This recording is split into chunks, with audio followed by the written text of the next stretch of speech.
औज़ुबिल्लाहिमिनश्शैतानिर्रजीम बिस्मिल्लाहिर्रहमानिर्रहीम। Lecture number 10 first year chapter number 3 mechanics में हम मोशन को स्टडी करते हैं। मैकेनिक्स आपके पास उसके दो ब्रांचेस हैं, काइनेमेटिक्स एंड डायनामिक्स। काइनेमेटिक्स में हम मोशन को पढ़ते हैं विदाउट कास, कास मीन्स फोर्स, ठीक है। काइनेमेटिक्स में हम मोशन को पढ़ते हैं एक बॉडी का स्पीड क्या है, उसका मोमेंटम क्या है, उसका काइनेटिक एनर्जी क्या है, उसका एक्सेलरेशन क्या है और कितना फोर्स उस बॉडी पे एक्ट करते। तो काइनेमेटिक्स में हम उस फोर्स को या कास को नहीं देखते। डायनामिक्स आपके पास जो है the study of motion with cause और फोर्स, ठीक है। हम डायनामिक्स में मोशन को पढ़ते हैं विद कास, और कास आपके पास क्या है, फोर्स। स्पीड क्या है, एक्सेलरेशन क्या है, मोमेंटम क्या है, काइनेटिक एनर्जी क्या है और कितना फोर्स उस बॉडी पे एक्ट करते हैं, उसको हम डायनामिक्स में पढ़ते हैं, ठीक है। रेस्ट डिफिनीशन में नहीं लिख रहा, अगर बॉडी पोजीशन चेंज ना करे विद रिस्पेक्ट टू सराउंडिंग, इसको हम रेस्ट कहते हैं। और अगर बॉडी पोजीशन को चेंज करे विद रिस्पेक्ट टू सराउंडिंग, इसको हम मोशन कहते हैं। एब्सोल्यूट का मतलब आपके पास क्या होता है, फिक्स्ड और कांस्टेंट, ठीक है। और एब्सोल्यूट का मतलब होता है इंडिपेंडेंट ऑफ फ्रेम, ठीक है। Relative not fixed, constant depends upon frame of reference, ठीक है। याद रखिए आपके पास rest, motion, in direction of motion, in direction of motion is not absolute, they are relative, they are relative, ठीक है। ये बात आप लोग याद रखिए कि रेस्ट मोशन और डायरेक्शन ऑफ मोशन आपके पास जो है ये एब्सोल्यूट नहीं है, दे आर रिलेटिव, ठीक है। और रिलेटिव का मतलब आपके पास ये होते हैं depends upon frame of reference, depends upon frame of reference. Absolute का मतलब आपके पास होते हैं फिक्स्ड और कांस्टेंट, ठीक है। एक बात याद रखिए, इस कायनात में कोई भी चीज आपके पास फिक्स नहीं है, एब्सोल्यूट नहीं है। हर चीज आपके पास जो है वो रिलेटिव है, मीन्स फ्रेम ऑफ रेफरेंस पे डिपेंड करता है। क्या मतलब है फ्रेम ऑफ रेफरेंस पे डिपेंड करता है? देखिए, अगर हम ज़मीन पे रेस्ट में है फॉर एग्जांपल एक दूसरे के निस्बत से, अगर हमें कोई मून से देख रहा है तो हम मोशन कह रहे हैं, और हमारा जो एवरेज स्पीड है वो 30 किलोमीटर पर सेकंड है ऑन द एवरेज। अगर बस में हम बैठे हुए हैं तो हम एक दूसरे के निस्बत से रेस्ट में हैं, लेकिन हमें अगर बाहर से रोड पे कोई खड़ा है और वो हमें देख रहे हैं तो हम मोशन कह रहे हैं।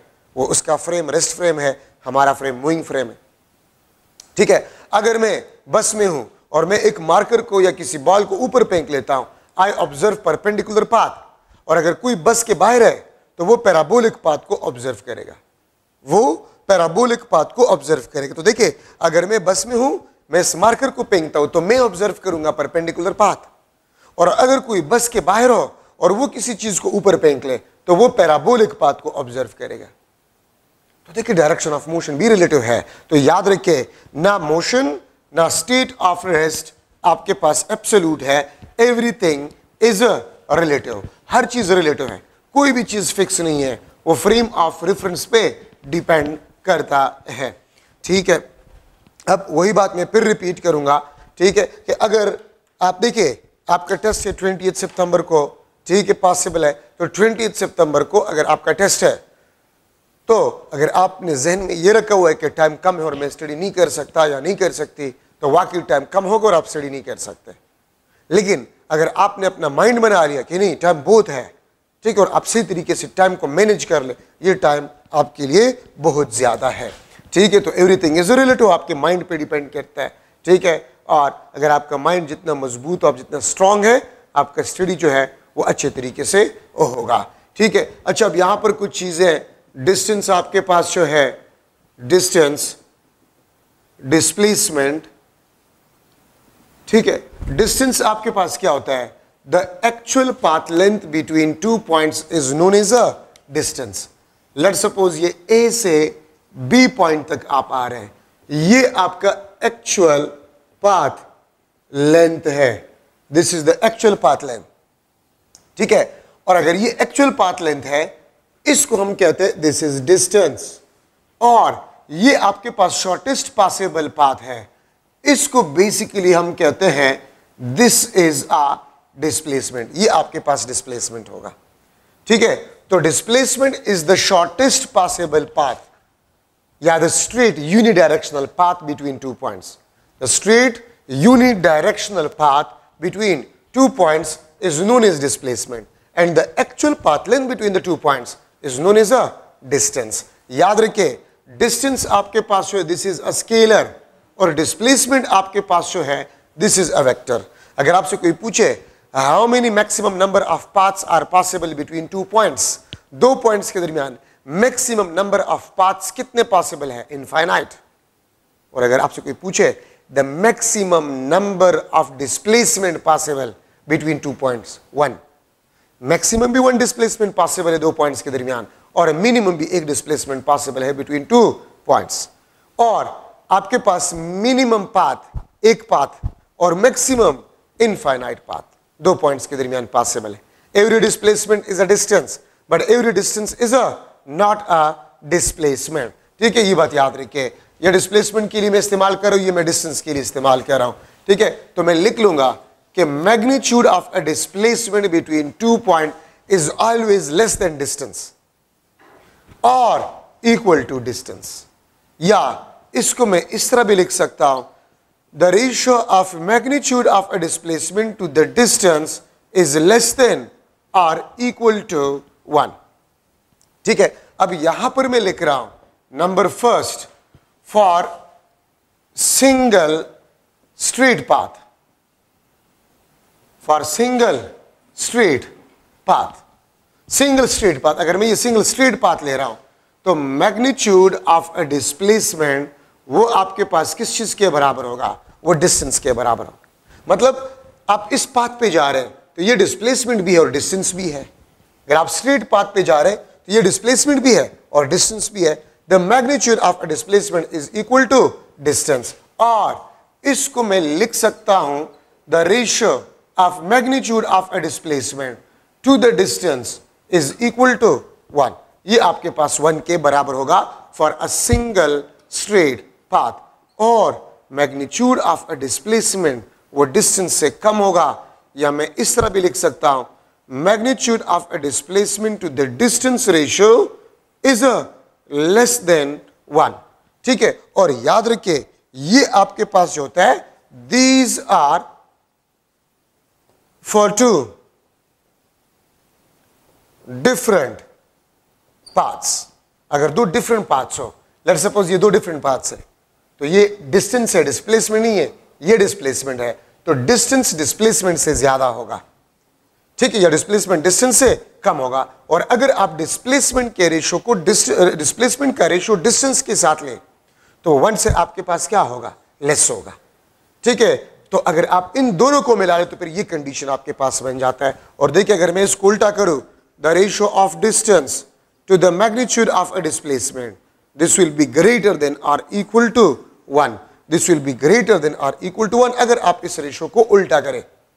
ठीक है, तो आपके पास जो है ये 1 से ग्रेटर होगा. ठीक है, या ज्यादा से ज्यादा इक्वल टू 1 होगा, जो कंडीशन मैंने लिख लिया. ठीक है, तो ये आपके पास डिस्टेंस और डिस्प्लेसमेंट पे इंपॉर्टेंट पॉइंट्स आपके पास बन गए. Displacement is a unidirectional path which is a vector. ठीक है, और डिस्टेंस आपके पास the actual path length between 2 points को हम डिस्प्लेसमेंट कहते हैं. ठीक है, अब यहाँ पर कुछ चीजें जो कि इजी है तो मैं टाइम उस पर ज़ाया नहीं करूंगा. स्पीड आपके पास जो है द डिस्टेंस ट्रेवल्ड पर यूनिट टाइम, डिस्टेंस ट्रेवल्ड पर unit time is a speed. ठीक है, इंस्टेंटेनियस स्पीड क्या होता है? Instantaneous speed short time interval में अगर आप स्पीड को ऑब्जर्व करें वो इंस्टेंटेनियस स्पीड कहलाएगा. यूनिफॉर्म स्पीड का मतलब क्या होगा? If the body travel equal distances in equal time the speed will be uniform. Average speed क्या होगा? The total distances travel divide by total time, उसको हम एवरेज स्पीड कहेंगे. वेरिएबल स्पीड अगर एक बॉडी इक्वल टाइम इंटरवल में different distances को travel करे तो फिर स्पीड को हम वेरिएबल स्पीड कहेंगे. और वेलोसिटी आपके पास क्या होता है? अगर मैं वेलोसिटी को लूं तो वेलोसिटी आपके पास जो है the displacement per unit time, वहां पर distance travel per unit time, यहां पर आपके पास displacement travel per unit time, इसको हम वेलोसिटी कहते हैं. वेलोसिटी इज अ वेक्टर और स्पीड आपके पास जो है इट इज अ स्केलर, क्योंकि उसमें हम डिस्टेंस की बात करते हैं, इसमें हम डिस्प्लेसमेंट की बात करते हैं। ठीक है, ये बात याद रहे। Instantaneous velocity, the velocity of a body at a short time interval. Uniform velocity, if the body travel equal displacement in equal time interval. ठीक है, variable velocity, if the body travel different displacement in a unit time. और आपके पास जो average velocity होगा the total displacement divide by total time. ठीक है, इसको हम वेलोसिटी कहते हैं। ये बात याद रखिए, मैग्नीट्यूड ऑफ वेलोसिटी आपके पास जो होते हैं इट इज स्पीड। अगर मैं लूं v is equal to 100 kilometre per hour east, if this is the velocity, तो मैं अगर इसका मैग्नीट्यूड निकालूं तो ये आपके पास होगा 100 kilometre per our. 100 kilometre per our is the magnitude of the velocity. तो मैग्नीट्यूड ऑफ वेलोसिटी आपके पास वो स्पीड कहलाता है। ठीक है, अच्छा, अब ये तो आसान से डेफिनेशंस है, इस पे मैं टाइम ज़ाया नहीं करना चाहता। हाँ, इसमें जो चीज़ें एमसीक्यूज के लिए ज़रूरी है वो मैं डिस्कस करना चाहता हूँ। ठीक है, अब देखिए ये चीज़ें आपके लिए मुश्किल होंगे, मैं ये बता देता हूँ। हाँ, एवरेज स्पीड से पहले एक मैंने बताया यूनिफॉर्म स्पीड, एक मैंने बताया एवरेज स्पीड, और एक मैंने बताया instantaneous speed. If the body is moving with uniform speed, अगर बॉडी यूनिफॉर्म स्पीड से मोशन कर रहा है तो याद रखें इंस्टेंटेनियस स्पीड और एवरेज स्पीड आपके पास क्या होंगे, बराबर होंगे। मैं फिर रिपीट कर रहा हूं, अगर एक बॉडी यूनिफॉर्म स्पीड से मोशन कर रहा है, अगर एक बॉडी यूनिफॉर्म स्पीड से मोशन कर रहा है तो उसका इंस्टेंटेनियस वेलोसिटी, ठीक है, और उसका एवरेज वेलोसिटी वो बराबर होंगे। यूनिफॉर्म स्पीड तो एवरेज स्पीड और इंस्टेंटेनियस स्पीड बराबर होंगे। ठीक है, बल्कि मैं यहां पर लिख लेता हूं, अगर यूनिफॉर्म स्पीड हो तो फिर आपके पास इंस्टेंटेनियस स्पीड आपके पास जो है, इंस्टेंटेनियस स्पीड ये एवरेज स्पीड के बराबर होगा। अगर यूनिफॉर्म स्पीड ना हो तो फिर ये कभी भी बराबर नहीं हो सकता। ठीक है, एवरेज स्पीड वी में लिख लेता हूं, एवरेज का ये सिंबल है, the total distance divide by total time, t1 plus t2 plus tn, the total distance traveled divided by total time। s1 s2 sn ये आपके पास डिस्टेंसेस है, ये आपके पास टाइम है। तो अगर आप टोटल डिस्टेंसेस को टोटल टाइम पे डिवाइड करें, ये आपको एवरेज स्पीड देगा। अगर मैं कह दूं ये फॉर्मूला आपने कब इस्तेमाल करना होगा, डिफरेंट डिस्टेंसेस डिफरेंट टाइम। ठीक है, क्या मतलब है, अगर मैं एक एग्जांपल लिख लो, s1 100 किलोमीटर, t1 पहले टाइम 30 मिनट्स में, ठीक है, फिर s2 120 किलोमीटर, t2 आपके पास जो है वो 40 मिनट्स। तो फिर आप ये बताएं what will be the average speed during this journey. तो s1 plus s2 divide by t1 plus t2। ठीक है, आपके पास एवरेज स्पीड आ जाएगा। तो ये फॉर्मूला आप इस्तेमाल करेंगे डिफरेंट डिस्टेंसेस डिफरेंट टाइम। ठीक है, अच्छा, ये आपके पास एक फॉर्मूला बन गया। Second formula, average speed v1 t1 plus v2 t2 plus vn tn divide by t1 plus t2 plus tn। ये आपके पास एक और एवरेज स्पीड का फॉर्मूला है। ये आपने कब इस्तेमाल करना होगा, different speeds different time. Different speeds अगर गिवन हो और डिफरेंट टाइम में, तो फिर आप एवरेज स्पीड का फॉर्मूला ये इस्तेमाल करेंगे। ठीक है, v1 आपके पास बना 100 किलोमीटर पर आवर, t1 आपके पास लेट सपोज था 1 आवर, v2 आपके पास 120 किलोमीटर पर आवर, और t2 आपके पास जो था वो लेट सपोज 30 मिनट्स था। तो आप ये बताएं what will be the average speed. तो देखिए डिफरेंट स्पीड्स डिफरेंट टाइम, तो फिर आप इस फॉर्मूले को इस्तेमाल करेंगे। ठीक है, थर्ड आपके पास जो है, थर्ड फॉर्मूला एवरेज स्पीड का, v1 plus v2 plus vn divide by n। ठीक है, ये आपके पास क्या इस्तेमाल होगा, डिफरेंट स्पीड्स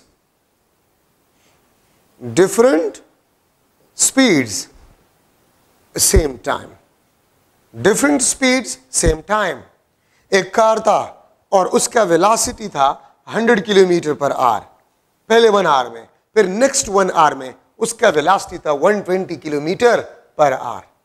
तो फिर इस जर्नी के दौरान इस कार का एवरेज वेलोसिटी या एवरेज स्पीड क्या होगा? तो v1 + v2 डिवाइड बाई 2। ये n नंबर ऑफ स्पीड्स को रिप्रेजेंट करता है। ठीक है, अगर 2 स्पीड्स गिवन हो सेम टाइम में, मतलब पहले 1 घंटे में स्पीड v1 था, फिर नेक्स्ट 1 घंटे में स्पीड v2 था, तो v1 + v2 डिवाइड बाई 2। ठीक है, अगर पहले 1 आवर में v1 स्पीड था, फिर नेक्स्ट 1 आवर में v2, फिर नेक्स्ट 1 आवर में v3, तो फिर v1 + v2 + v3 divide by 3, ये आपके पास एवरेज स्पीड आ जाएगा।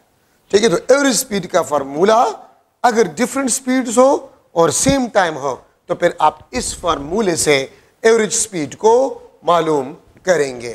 ठीक है, अच्छा, अब एक और स्पेशल फार्मूला है, स्पेशल फार्मूला 4th नंबर आपके पास जो है, if S1 = S2 = S, S1 = S2 = S, तो एवरेज स्पीड आपके पास जो होगा 2v1 v2 divide by v1 + v2।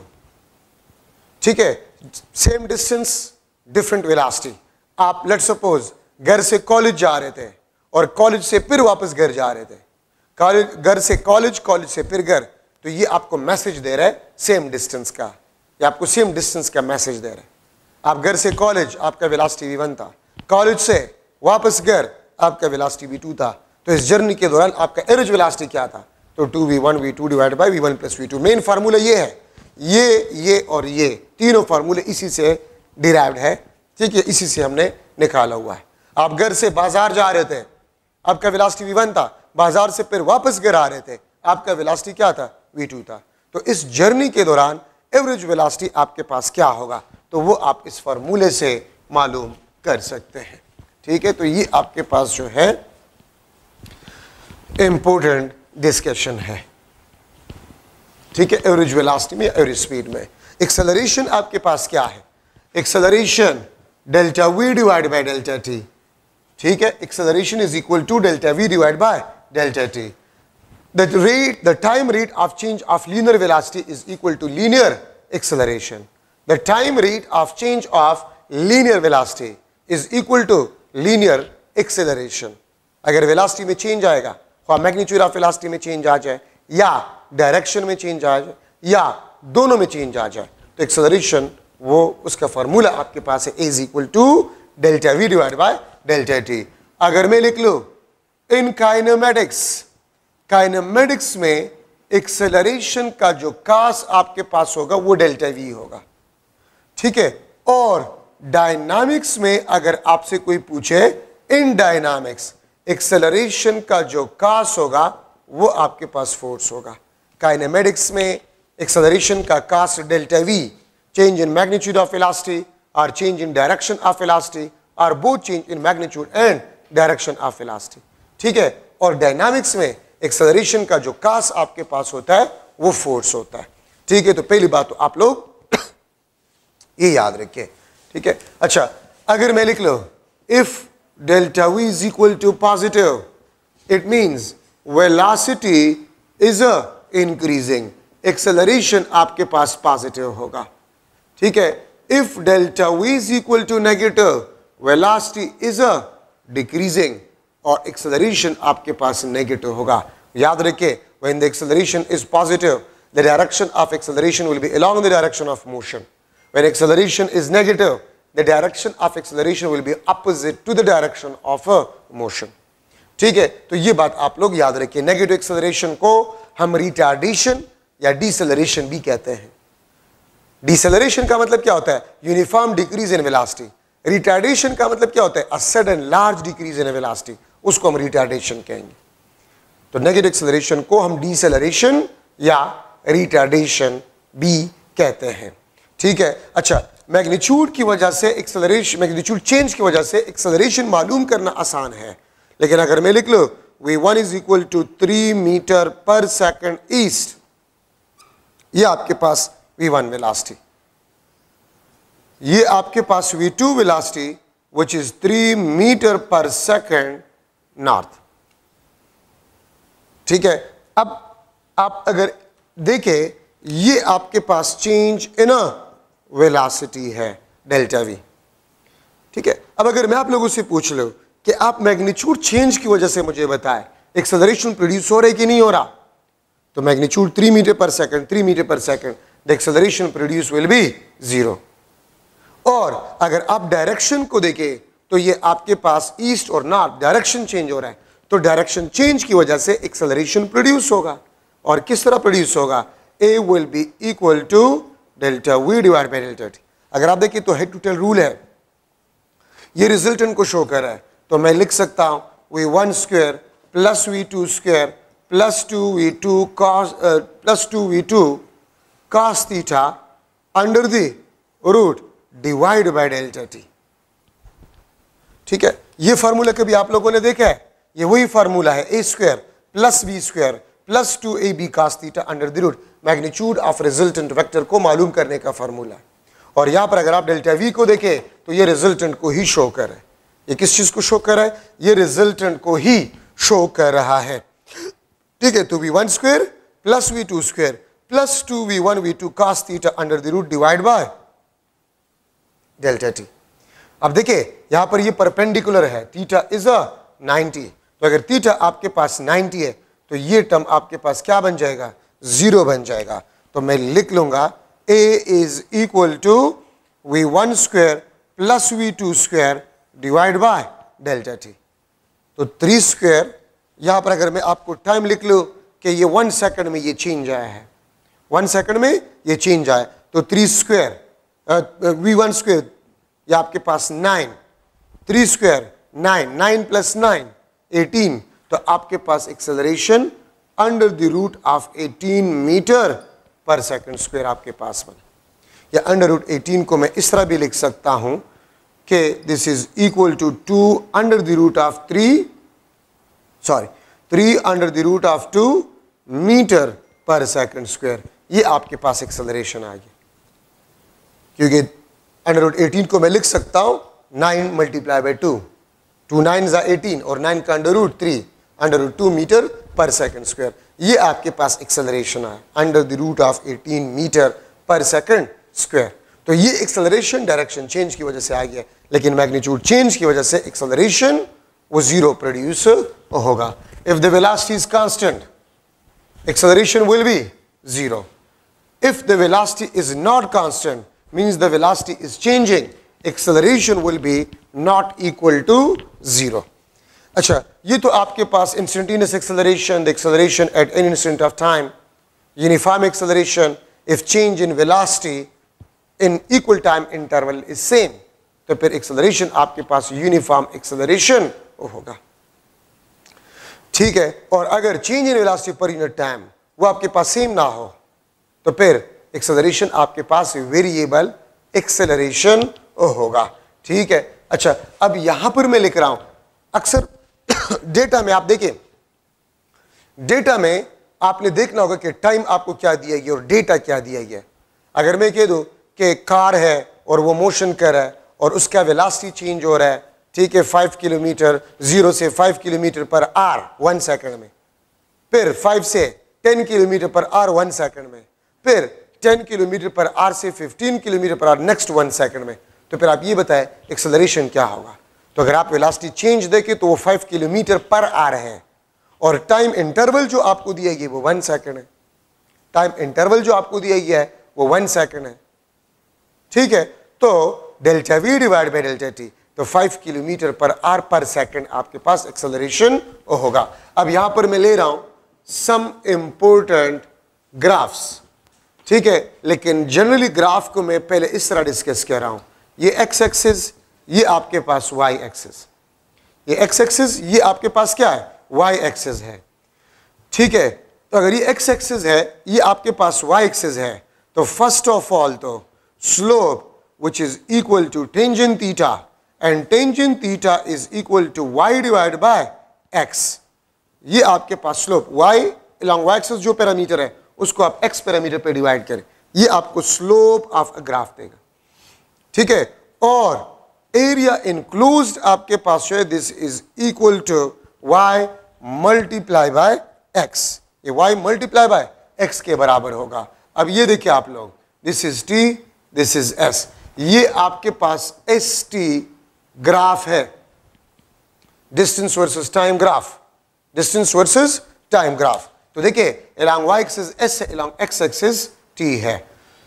तो आपके पास स्लोप जो है which is equal to tangent theta s divided by t, और याद रखें s divided by t वो स्पीड को रिप्रेजेंट करता है, s divided by t वो स्पीड को रिप्रेजेंट करता है। तो स्लोप ऑफ st ग्राफ वो स्पीड को रिप्रेजेंट करते हैं, which is equal to tangent theta, and this is equal to s divided by t which is equal to v।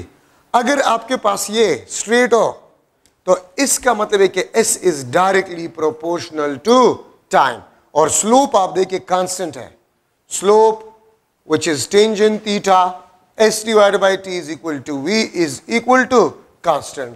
तो इसका मतलब ये है, ये यूनिफॉर्म स्पीड को रिप्रेजेंट करेगा, और यूनिफॉर्म स्पीड को रिप्रेजेंट करने का मतलब ये है कि ये जीरो एक्सेलरेशन को रिप्रेजेंट करेगा, ठीक है। और इसका मतलब आपके पास ये बनता है डायनामिक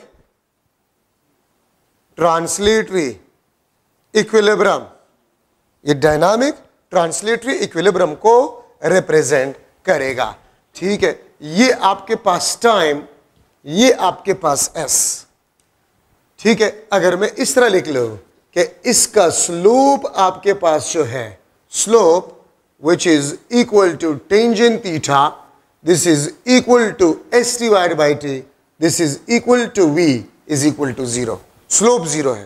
तो इसका मतलब यह है कि आपके पास s कांस्टेंट है, स्पीड इज 0, ये आपके पास स्टैटिक ट्रांसलेटरी इक्विलिब्रियम को रिप्रेजेंट करता है, ये स्टैटिक ट्रांसलेटरी इक्विलिब्रियम को रिप्रेजेंट करता है, ठीक है। ये बात याद रखिए। तो if st graph is parallel to the time axis, if st graph is parallel to the time axis, ठीक है, then the acceleration will B 0, v आपके पास होगा it will be equal to 0। लेकिन अगर स्लोप आपके पास कांस्टेंट ना हो, t दिस इज s, ये अगर आपके पास कांस्टेंट ना हो लाइक दिस, तो फिर इसको हम कहते हैं this is a variable speed, ये आपके पास वेरिएबल स्पीड होगा, ठीक है। तो ये आपके पास st ग्राफ में इंपॉर्टेंट पॉइंट्स आपके पास बन गए। अब अगर मैं लूं vt graph, velocity versus time graph, this is time, this is velocity, तो आप देखिए अगर मैं इसमें लिखूं slope which is equal to tangent theta v divided by t, this is equal to acceleration, देखिए ना, v divided by t, along y axis v है और along x axis आपके पास टाइम है, ठीक है। तो ये vt ग्राफ का जो स्लोप है वो एक्सेलरेशन को रिप्रेजेंट करता है, ठीक है। अगर इसका स्लोप आपके पास कांस्टेंट हो तो v is directly proportional to t, v is directly proportional to t। तो अगर v t के डायरेक्टली प्रोपोर्शनल है, स्लोप आपके पास क्या है, कांस्टेंट है, slope is equal to constant. तो अगर स्लोप कांस्टेंट है, v बाई t का रेशो कांस्टेंट है, टेंजेंट थीटा कांस्टेंट है, एक्सेलरेशन आपके पास क्या होगा, कांस्टेंट होगा, और स्लोप पॉजिटिव भी है तो एक्सेलरेशन भी आपके पास पॉजिटिव होगा।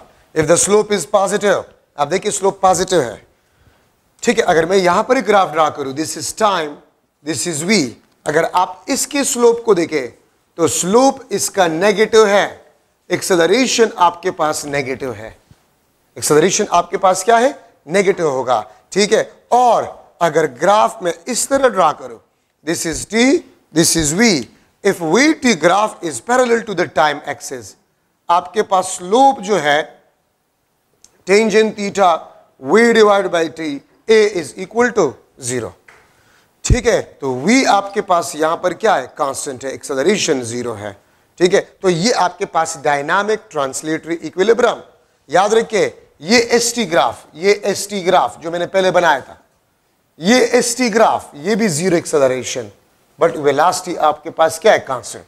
तो ये भी यूनिफॉर्म वेलोसिटी, ये भी यूनिफॉर्म वेलोसिटी का ग्राफ है, ठीक है। तो ये डायनामिक ट्रांसलेटरी इक्विलिब्रियम, ये भी डायनामिक ट्रांसलेटरी इक्विलिब्रियम का ग्राफ है, तो एमसीक्यू में आ सकता है, ठीक है, कि if for dynamic translatory equilibrium this is VT graph, then what will be its ST graph, ये इसका एसटी ग्राफ है। डायनामिक ट्रांसलेटरी इक्विलिब्रियम का अगर ये एसटी ग्राफ है तो इसका वीटी ग्राफ क्या होगा, तो इसका वीटी ग्राफ आपके पास है वो ये होगा, ठीक है। अच्छा, अब यहां पर अगर मैं लिख लो the area enclosed by VT graph, area enclosed by VT graph, VT graph का जो एरिया इनक्लोज्ड आपके पास होता है ये किस चीज को रिप्रेजेंट करेगा, ये डिस्टेंस ट्रेवल्ड को रिप्रेजेंट करेगा।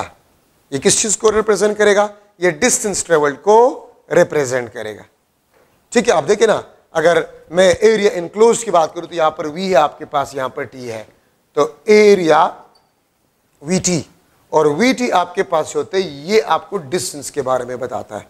तो area enclosed by VT graph represent distance travelled, ठीक है। अच्छा, ये दो आपके पास ग्राफ्स है, मुख्तलिफ बुक्स में एमसीक्यूज की शक्ल में लिया गया है।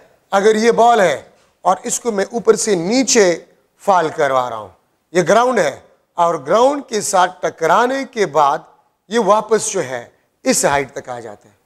बॉल है, हमने इसको फेंक लिया, ठीक है, जमीन की तरफ जा रहे हैं, जमीन के साथ टकराने के बाद ये बाउंस बैक हो जाता है, तो इसका वीटी ग्राफ आपके पास क्या होगा, ठीक है, इसका वीटी ग्राफ आपके पास क्या होगा। तो देखिए, अगर मैं किसी चीज को रेस्ट से गिरा रहा हूं तो यहां पर वेलोसिटी क्या है, जीरो। जब ये गिरेगा और नीचे जाएगा, velocity will be increase and just before hitting the ground the velocity will be maximum. तो देखिए, जीरो से शुरू हो रहा है, यहां पर वेलोसिटी आपके पास जीरो और just before hitting the ground velocity is maximum, velocity is a maximum. तो देखिए, जीरो से शुरू हो रहा है, जीरो से शुरू हो रहा है मैक्सिमम, और फिर मैक्सिमम से वापस यहां पर आ रहा है, ये आपके पास जीरो, ये आपके पास जीरो, ये आपके पास zero, just before hitting the ground the velocity is maximum. उल्टा वी, ठीक है, उल्टा वी आपके पास इसका ग्राफ आएगा, ठीक है। और अगर इसका आप एसटी ग्राफ जो है ड्रा करें, ठीक है, अगर आप एसटी ग्राफ इसका ड्रा करें तो यहां पर वेलोसिटी जीरो है, फिर अगर नीचे जाएगा तो वेलोसिटी इंक्रीज इंक्रीज इंक्रीज, तो पैराबोलिक शेप का आपके पास जो है इसका ग्राफ होगा, ठीक है। एक्सेलरेटेड मोशन आपके पास है तो पैराबोलिक लाइक दिस, ठीक है। वेलोसिटी आपके पास जो है, सॉरी डिस्टेंस आपके पास जो है, डिस्टेंस वर्सेस टाइम ग्राफ, वो आपके पास पैराबोलिक होगा। या मैं यहां पर एक और चीज लिख लेता हूं ताकि आप दोनों को कंपेयर कर लें। चलिए मैं इसके ऊपर बना देता हूं। ये देखिए, अब अगर बॉल को मैं ऊपर फेंक रहा हूं और यहां से ये फिर वापस आकर यहां पर आपके हाथ में वापस आ जाता है, यहां पर वेलोसिटी क्या होता है, मैक्सिमम, यहां पर वेलोसिटी क्या होता है, जीरो। तो देखिए, मैं किसी चीज को ऊपर फेंक रहा हूं तो मैक्सिमम वेलोसिटी से वो जाएगा और फिर हाईएस्ट पॉइंट पे वेलोसिटी क्या होगा, जीरो। फिर जब नीचे गिरेगा वेलोसिटी विल बी इंक्रीजेस। तो ये आपके पास टी, ये आपके पास वी, तो जीरो मैक्सिमम से शुरू हो रहा है, जीरो और फिर जीरो से मैक्सिमम, ये आपके पास इसका वी टी ग्राफ होगा। और पैराबोलिक एक का आपके पास एस टी ग्राफ ये होगा, ये, और दूसरे का आपके पास जो है एस टी ग्राफ वो आपके पास ये होगा, ठीक है। तो ये इसका वी टी ग्राफ है, ये इसका आपके पास वी टी ग्राफ है। So these are some important graphs. अच्छा, इक्वेशन ऑफ मोशंस है,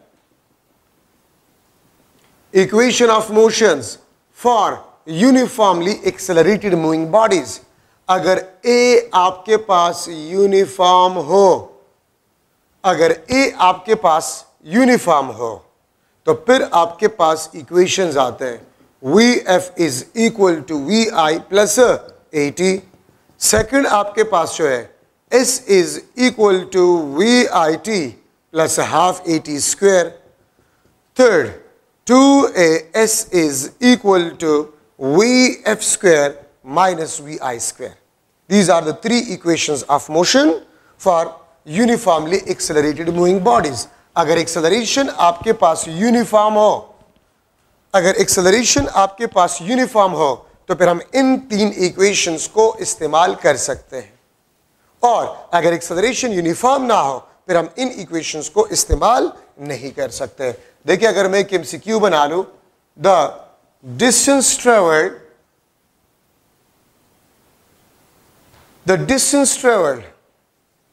by moving car is x is equal to 20t plus let's suppose मैंने लिख लिया 8t square, then acceleration of a car will be equal to dash. अगर आपके पास distance traveled by moving car is x is equal to 20t plus 8t square, then acceleration of a car will be equal to dash.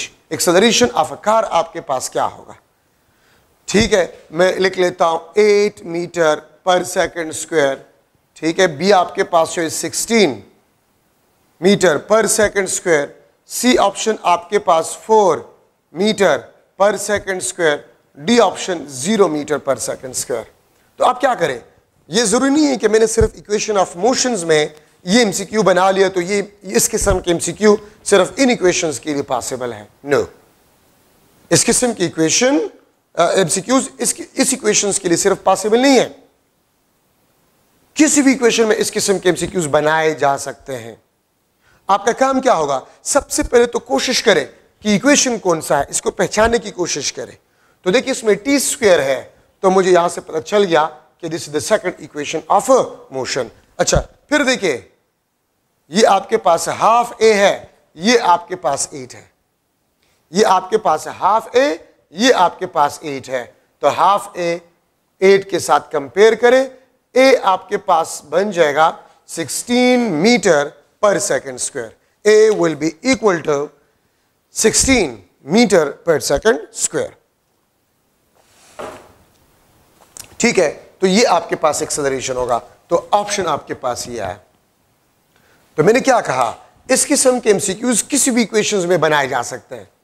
तो आप लोगों का सबसे पहला काम क्या होगा कि आप पहचान सके कि इक्वेशन कौन सा है, फिर आप कंपेयर करें आपसे क्या मांग रहे हैं, तो क्लियर कट आपको पता चल जाएगा कि आपसे क्या मांग रहे हैं। ठीक है, आसानी से आप उसको फिर सॉल्व कर सकते हैं। अगर मैं लिख लो free falling bodies, free falling bodies में ए आपके पास जो है वो जी के बराबर है। कोई भी बॉडी अगर फ्री फॉल मोशन कर रहा है तो इसकी एक्सेलरेशन को हम जी से रिप्लेस कर जाते हैं। तो देखिए, आपके पास इक्वेशन ये बन जाता है, v f is equal to v i plus g t. Second आपके पास h is equal to v i t plus half g t square. Third 2gh is equal to v f square minus v i square. V f is equal to v i plus g t. ठीक है, second number आपके पास जो है h is equal to v i t plus half g t square. Third आपके पास जो है 2gh is equal to v f square minus v i square. ये फ्री फॉलिंग मोशन के लिए है। ठीक है, अच्छा, अब फ्री फॉलिंग मोशन में अगर एक बॉडी फ्री फॉलिंग मोशन करे तो acceleration will be equal to g. और अगर आप इन तमाम में देखिए कहीं पर आपको मास नजर नहीं आएगा, ठीक है, तो इसका मतलब ये होता है कि अगर दो बॉडीज डिफरेंट मासेस वाले फ्री फॉल मोशन कर रहे हैं तो उसके वेलोसिटी, उसकी एक्सेलरेशन इंडिपेंडेंट ऑफ मास होगा। ठीक है, एयर रेजिस्टेंस को अगर हम नेग्लेक्ट करें। अच्छा, ये लेट्स सपोज आपके पास हाइट h से हम किसी बॉडी को गिरा रहे हैं, यहां पर इसका इनिशियल वेलोसिटी क्या है, 0। Final velocity just before hitting the ground this is equal to vg। और एक्सेलरेशन आपके पास क्या होगा, it will be equal to g। Initial velocity आपके पास 0 है, vf is equal to vg। Acceleration आपके पास क्या होगा, this will be equal to g। अच्छा, अब फर्स्ट इसमें important point, what will be the velocity just before hitting the ground, ये आपके पास under the root of 2gh होगा। Just before hitting the ground the velocity will be equal to under the root of 2gh। ठीक है, ये कहां से आ गया, ये इस इक्वेशन से, v f v g v i 0 plus 2gh। ठीक है, थर्ड इक्वेशन ऑफ मोशन। इससे इनिशियल वेलोसिटी 0, ये vg 2gh, स्क्वायर रूट निकाले आपके पास ये फार्मूला आ जाए। So this is the velocity just before hitting the ground. तो vg is equal to under the root of 2gh। तो अगर मैं आपसे पूछूं 10 मीटर हाइट से हम एक बॉडी को गिरा रहे हैं, what will be the velocity of a body just before hitting the ground? तो इसमें पुट करें, याद रखें जहां पर स्मॉल g यूज्ड होगा तो स्मॉल g को 9.8 के बजाय आप 10 लिया करें, आसानी के लिए आप 10 लिया करें, तो आप आसानी से इसको सॉल्व कर सकते हैं। ठीक है, 10 मीटर हाइट से हम एक बॉडी को गिरा रहे हैं just before hitting the ground, इसका वेलोसिटी क्या होगा? तो आप इस फार्मूले से इसको मालूम कर सकते हैं। ठीक है, अच्छा, अब h is equal to half gt square. ये हाइट फॉल है। अगर आपको ये बताया गया है कि मैंने अननोन हाइट से एक बॉडी को गिरा लिया, 10 सेकंड में वो जमीन तक पहुंच गया, तो आप ये बताएं कितने हाइट से हमने इसको फॉल किया होगा? ये फार्मूला है। लेट सपोज 10 स्टोरी बिल्डिंग है, 10 स्टोरी बिल्डिंग है और आपका फ्लैट 6 स्टोरी पे है, 6 स्टोरी पे आपका फ्लैट है और आप अपने फ्लैट के खिड़की से स्टोन को गिरा देते हैं और वो स्टोन जमीन तक 10 सेकंड में पहुंच जाता है। तो आप ये बताएं आपका फ्लैट जमीन से कितना ऊपर है? तो h is equal to half gt square. एक बिल्डिंग है, उसका हाइट हमें नहीं पता, लेकिन छत से हम स्टोन को गिरा देते हैं और वो 10 सेकंड में जमीन तक पहुंच जाता है। तो आप ये बताएं उस बिल्डिंग का हाइट क्या होगा? h is equal to half gt square. यहां से आप देख सकते हैं h आपके पास जो है this is directly proportional to t square. h1 divide by h2 is equal to t1 square divide by t2 square, या t1 divide by t2 this is equal to under the root of h1 divide by h2। ठीक है, third आपके पास जो है third formula, अगर मैं इस टाइम को निकालना चाहूं 2h divide by g under the root, इसको हम कहते हैं this is the time of fall if the height is given. These 3 formulas are very important for MCQs। जो मैं आपको एग्जांपल्स बता रहा हूं, किसी भी बुक में देखिए इनसे MCQs होते हैं। अगर मैं कह दूं कि 10 मीटर हाइट से किसी बॉडी को गिराए जा रहे हैं, आप ये बताएं कितने टाइम में जमीन तक पहुंचेगा? तो ये फार्मूला, जहाज है और वो जमीन से जमीन से लेट्स सपोज 100 किलोमीटर अबाव है और वो बम को गिरा देता है, आप ये बताएं कितने टाइम में वो जमीन तक पहुंचेगा? तो जहाज की जो बुलंदी है वो आप हाइट में ले लें। ठीक है, वो बम कितने टाइम में अपने टारगेट को हिट करेगा? तो टाइम, इससे आप मालूम करें वो बम जमीन तक कितने टाइम में पहुंचेगा? ये फार्मूला। ठीक है, आपका फ्लैट है, उसका हाइट गिवन है, लेट सपोज आपका फ्लैट है किसी 10 स्टोरी बिल्डिंग पे और उसका हाइट आपके पास जो है वो लेट सपोज 30 मीटर है, आप ये बताएं कितने टाइम में वो जमीन तक पहुंचेगा? This is the formula, t is equal to under the root of 2h divide by g। इस फार्मूले से आप टाइम ऑफ फॉल को मालूम कर सकते हैं। ठीक है, तो ये 3 काफी इंपॉर्टेंट फार्मूले हैं। अगर आप किसी भी बुक में देखें, इवन प्रीवियस पेपर्स में देखें, इससे MCQs है। अच्छा, अगर आप vg देखें, velocity just before hitting the ground, this is directly proportional to the square root of h। ठीक है, या मैं इसको लिख सकता हूं v1 divide by v2 is equal to under the root of h1 divide by h2। ठीक है, तो आप वेलोसिटी को देखें just before hitting the ground, आप हाइट फॉल को देखें, आप टाइम फॉल को देखें, ये तीनों मास से इंडिपेंडेंट है। तो अगर आप किसी बिल्डिंग के छत से इस मार्कर को गिरा रहे हैं या हेवी स्टोन को गिरा रहे हैं या आप खुद जंप लगा रहे हैं, तो सेम टाइम में आप पहुंचेंगे। अगर सेम टाइम में सेम हाइट से आप जो है फेंक रहे तो सेम टाइम में आप जमीन तक पहुंचेंगे। तो ये तीनों पैरामीटर्स अगर आप देखें, they are independent of mass. ये मास से आपके पास क्या है? ये इंडिपेंडेंट है। ठीक है, ये बात याद रखिए। तो ये आपके पास जो है फ्री फॉलिंग मोशन में ये इक्वेशंस काफी इंपॉर्टेंट है। अब अगर मैं आप लोगों से पूछ लूं, फर्स्ट ऑफ ऑल तो मैं किसी बॉडी को ऊपर फेंक रहा हूं तो हाईएस्ट पॉइंट पे इसका वेलोसिटी क्या होगा? 0। हाईएस्ट पॉइंट पे एक्सेलरेशन क्या होगा? g, non zero. Highest point पे एक्सेलरेशन g होगा और हाईएस्ट पॉइंट पे वेलोसिटी क्या होगा? 0। ठीक है, अगर मैं आपसे क्वेश्चन करूं कि मेरे हाथ में ये 2 मार्कर्स हैं, सेम हाइट से सेम टाइम में, एक को मैं ऊपर थ्रो कर लेता हूं और दूसरे को जस्ट लीव डाउनवर्ड। ये एक बिल्डिंग है, एक बिल्डिंग है, एक बॉडी को सेम हाइट से मैं ऊपर थ्रो कर रहा हूं, ठीक है, और दूसरे बॉडी को सेम हाइट से सेम टाइम में मैं फॉल करवा रहा हूं। ये आपके पास ए, ये आपके पास बी। ठीक है, मैं इस ए को लिख लेता हूं, ए थ्रो अपवर्ड, अपवर्ड, ठीक है, and B leave downward in same time from same height. अगर मैं आप लोगों से एक क्वेश्चन करूं, ठीक है, अगर मैं आप लोगों से एक क्वेश्चन करूं कि आपके पास दो बॉडीज है ए और बी, ए को मैंने ऊपर थ्रो किया, लेकिन जिस टाइम में मैंने इसको वी वेलोसिटी से ऊपर थ्रो किया उसी टाइम में मैंने बी को जस्ट लीव डाउनवर्ड, तो मैं आपसे क्वेश्चन कर सकता हूं which will reach the ground first, या which option will be correct? A will reach the ground first, B will reach the ground first, both will reach in same time, या none of these? तो याद रखे आपके पास B जो होगा वो पहले पहुंचेगा, क्योंकि ये ए ऊपर जाएगा और फिर गिरेगा, लेकिन बी डायरेक्टली नीचे आ रहा है, तो बी विल फॉल फर्स्ट, ये फर्स्ट फॉल करेगा। ठीक है, और ए और just before hitting the ground velocity क्या होगा?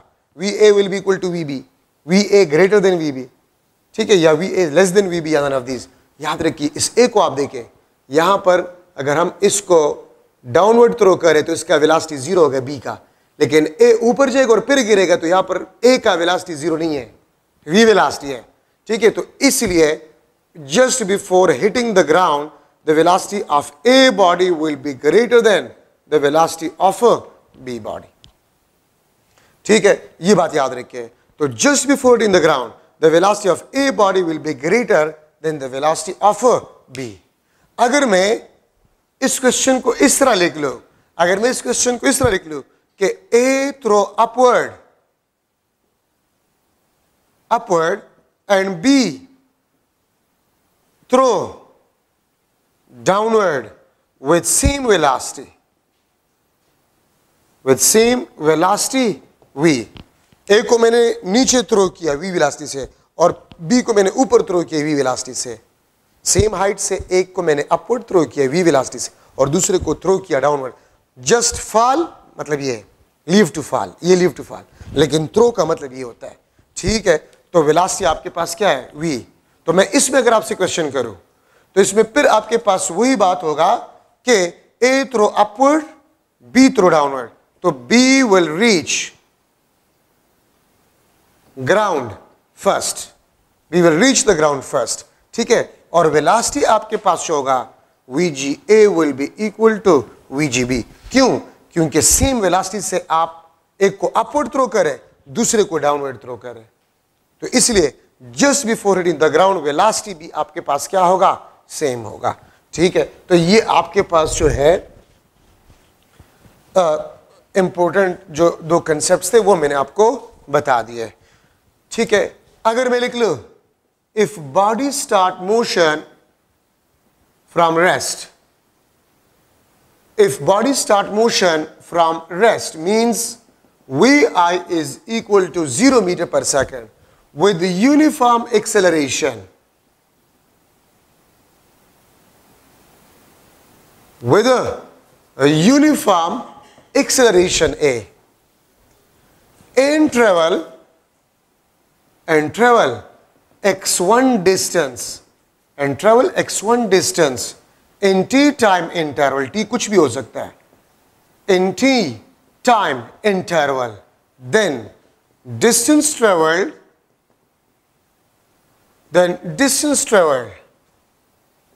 by body in any time interval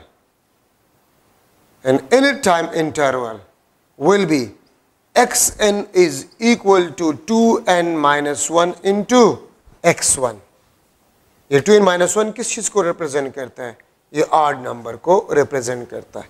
अगर मैं लिख लो इन सेकंड इंटरवल तो n क्या होगा? 2, तो 2 2 4 minus 1, ये 3 आ जाएगा। ठीक है, अगर मैं लिख लो इन थर्ड टाइम इंटरवल तो n आपके पास क्या होगा? 3 होगा। अगर मैं लिख लो इन सेकेंड टाइम इंटरवल, अगर मैं लिख लूं इन सेकेंड टाइम इंटरवल तो x2 आपके पास 3 टाइम्स ऑफ x1 होगा। अगर मैं लिख लूं इन थर्ड टाइम इंटरवल, और ये फ्री फॉल मोशन के लिए हो या लीनियर मोशन के लिए, तो x आपके पास 3 होगा 5x1। अगर मैं लिख लूं in fourth time interval, in fourth time interval, तो आपके पास x4 7x1। तो देखिए ये आपके पास 3, ये 5, ये 7, 2n-1 आपको ऑड देता है। x1 3x1 5x1 7x1 9x1 11x1, इस तरह आपके पास रिजल्ट आएगा। उसका मतलब आपके पास ये होता है। अगर मैं क्वेश्चन इस तरह करूं, कार था और कार ने मोशन रेस्ट से स्टार्ट किया with uniform acceleration a, with uniform acceleration a and travel 5 meter distance in first 2 seconds। पहले 2 सेकंड्स में उसने 5 मीटर डिस्टेंस ट्रेवल किया, तो इन नेक्स्ट 2 सेकंड्स वो कितना डिस्टेंस ट्रेवल करेगा? तो पहले 2 सेकंड में 5 metre, in next 2 seconds means second interval, in second interval. तो सेकंड इंटरवल में आप सेकंड ऑड नंबर इस्तेमाल करेंगे, 1 3 5 7 9 11, ये ऑड नंबर्स है।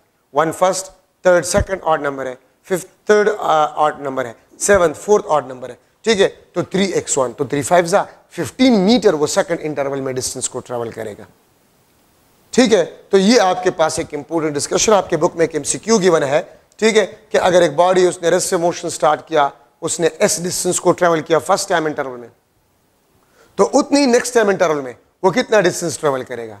तो 3s आपके बुक में। तो उसके लिए मैंने ट्रिक आपको बता दी है, xn is equal to 2n-1 x1।